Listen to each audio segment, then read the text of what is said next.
Hey YouTube, it's me Sean. I'm going to go over my paperwork from 110. I actually only have one packet that I can find at the moment that I actually searched for, um, that I got an S on. And I'm going through it just to show you guys an example of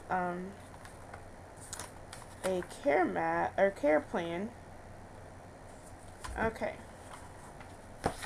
so and I'm going to do this as a review to myself too, because I need to know. Okay, actually, this has everything in there. This has the um, the interpersonal, um, the IPR that I was telling you guys about. It has the web, which I'll show. Hold on, guys. Okay, it has the web. See, so I filled out last semester. And trust me, not last semester, 110. 110 took so, oh my god, I spent literally like an hour. And I would try to do these like the night before, or I'd wait till the last minute, try to do it the night before, and then wake up that morning and finish it. I was crazy. We did an HFP. There's no patient information on this thing, but you can't really see all the details anyway. But it's called an HFP, which is 3 pages.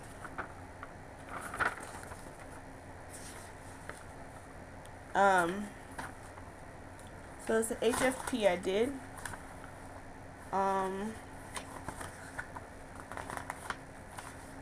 Then we did the definition and patho, lab and values interpretation, and cardex information.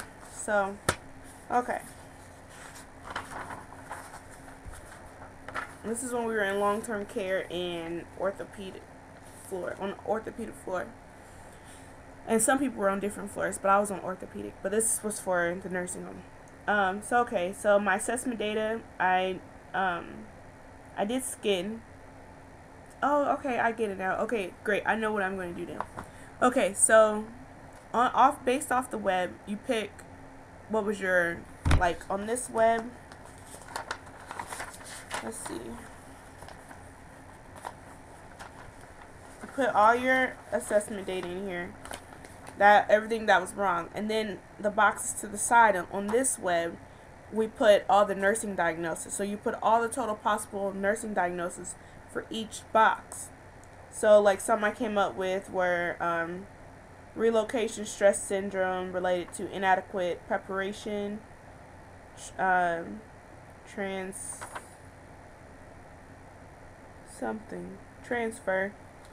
risk for hypothermia, grieving related to, fatigue related to, ineffective coping related to.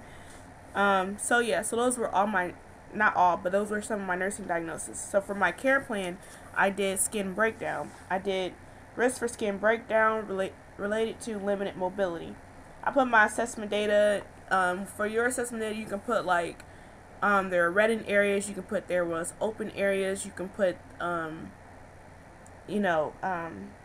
the position that the patient lays in, or the mobility, how mobile they are. And then your goal, you will, like I said before, you put patient will, and you could put not have, or well, if they have breakdown, won't have further breakdown, or if they are starting breakdown, will not have any, will not experience skin breakdown. And then you'll put the time frame. I put by the end of next shift. You could put it in a week, in 2 weeks. Reasonable though. It can't be like like tomorrow. You can't. That's not realistic. But you can say, like mine's, I said will not experience skin breakdown by the end of next shift. So if their areas were like really bad, then them not experiencing it by the end of next shift is like good. I'm not saying that it can good. They can like have an stage 3 pressure ulcer, like by the end of that, by the end of this next shift, but they could, you can start to see if you don't make sure they're turned and everything. In a nursing home, their skin will, get progressively worse, but not like, over time. It won't take like 2 seconds for it to happen. So anyhow, I put as evidenced by the areas lighten up, the patient is educated on blah blah blah. Like be specific. Like if they have an open sore, you can say by evidence by the I don't know. But it will be a different goal if they already had an open sore. But so if you're trying to prevent breakdown, like I did, you can put like the red areas are lightening up, the skin is still intact, red areas regain color, patient acknowledged need to be repositioned by self or staff. And then like interventions, you can assess the skin each shift because early detection will prevent or minimize skin breakdown. The treatment, you can turn patient every 2 hours. It will reduce the pressure on tissues and promote circulation and relieve pressure. You can do active range of motion with the patient.